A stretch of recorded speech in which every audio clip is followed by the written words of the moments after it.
Hello everyone, welcome to Sanmarga classes ಸಂಖ್ಯಾ ಪದ್ಧತಿ ಅಧ್ಯಾಯದ 18ನೇ ಪ್ರಶ್ನೆಯನ್ನ ಗಮನಿಸಿ. A B whole raise to -2 ಇದನ್ನ ಹೀಗೆ ವ್ಯಕ್ತಪಡಿಸಬಹುದು.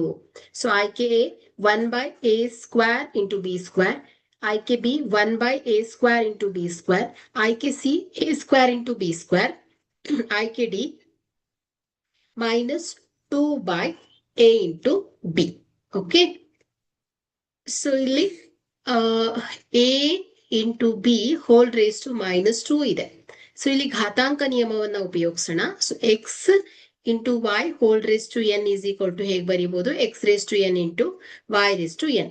ಸೊ ಘಾತಾಂಕ ನಿಯಮವನ್ನ ಉಪಯೋಗಿಸಿದ್ರೆ so A B whole raise to -2 ಏನಾಗುತ್ತೆ, A raise to -2 into B raise to -2.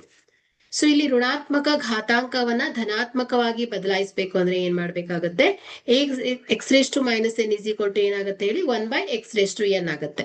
So ಋಣಾತ್ಮಕವಾಗಿರೋದನ್ನ ಧನಾತ್ಮಕವಾಗಿ ಉಪಯೋಗಿಸ್ಬೇಕಾದ್ರೆ ಅಂಶದಲ್ಲಿರೋದು ಛೇದಕ್ಕೆ ಹೋಗುತ್ತೆ. ಸೊ ಈ ನಿಯಮವನ್ನ ಉಪಯೋಗಿಸಿದಾಗ so A raise to -2 into B raise to -2 ಏನಾಗುತ್ತೆ ಹೇಳಿ, 1/a raise to 2 into B raise to 2 ಆಗುತ್ತೆ. ಓಕೆ, ಸೊ ಹಾಗಾದ್ರೆ ಇಲ್ಲಿ ಆಯ್ಕೆಯಲ್ಲಿ ಎ ಸರಿಯಾಗಿದೆ, ಸೊ ಬಿನೂ ಕೂಡ ಇದೆ. So A 1/a square into B square ಏನಾಗುತ್ತೆ, ಸರಿಯಾದ ಆಯ್ಕೆ ಆಗುತ್ತೆ. Thank you.